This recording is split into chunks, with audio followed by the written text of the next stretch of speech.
துப்பாக்கியை டெஸ்ட் பண்ண எனக்கு குண்டு பட்டுருச்சு. இந்த துப்பாக்கியை பத்தி உனக்கு ஒண்ணும் தெரியாது. இது முன்னாடி சுடாம ரிவர்ஸ்ல வந்து பின்னாடி சுடும். இதை ஏன்டா முதல்லயே சொல்லல? நீ என்கிட்ட கேட்கவே இல்லையே. இப்ப நீ செத்தடா மவனே. எதுக்கு மறுபடியும் கத்துற?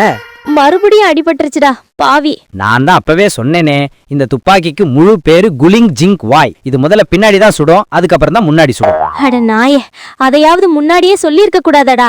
நான் ஜாலியா உட்கார்ந்துட்டே கொலை என் 2 ஃப்ரெண்ட்ஸை தீத்து கட்டின இல்ல, அதுக்காக சர்க்கஸ் துப்பாக்கி பின்னாடியும் சுடும்.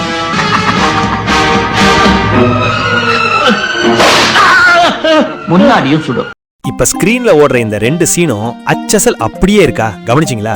ஒரு பக்கம் நம்ம அப்பு கமல் சாரு, இன்னொரு பக்கம் அந்த ஊரு சூப்பர் ஸ்டார் ஸ்டீஃபன் சவ். இதுல மேட்ரே என்னன்னா, யார் இத முதல்ல செஞ்சதுங்கிறது தான். உண்மையை சொல்ல போனா நம்ம அபூர்வ சகோதரர்கள் வந்த வருஷம் 1989. ஆனா இந்த ஸ்டீஃபன் சவோட படம் வந்தது 1994. பாத்துக்கங்க, நம்ம உலகநாயகன் எப்பவுமே யோசிக்கிறதே குளோபல் லெவல்ல தான். உலகத்தரமான ஐடியாவையும் அப்பவே யோசிச்சு செஞ்சு காட்டுற கில்லாடி அவர் அன்னைக்கே பிளான் பண்ணி வச்ச இந்த மேஜிக் கன் ஐடியாவை 5 வருஷம் கழிச்சுதான் ஒரு வெளிநாட்டு படத்திலே பாக்குறோம்னா பாத்துக்கங்களேன். வெளிநாட்டு படத்தை பார்த்துதான் இங்க காப்பி அடிக்கிறாங்கன்னு ஊருக்குள்ள ஒரு பேச்சு ஓடும். ஆனா நம்ம ஊரு கலைஞ கமல் இருக்கிற வரைக்கும் நம்ம ஊர் யோசனை தான் உலகத்துக்கே முன்னோடி. அதுக்கு இந்த ரிவர்ஸ் கன் சீன் ஒன்னே போதும். இது நம்ம கமலஹாசனோட தீர்க்க தரிசனமான மூளைக்கு கிடைச்ச வேற லெவல் வெட்டி. கமல் சாரோட இந்த அதிரடி கற்பனையை பத்தி நீங்க என்ன நினைக்கிறீங்க? கீழே கமெண்ட்ல வந்து சொல்லுங்க பாப்போம். வீடியோ பிடிச்சிருந்தா மறக்காம நம்ம சேனலை சப்ஸ்கிரைப் பண்ணிருங்க.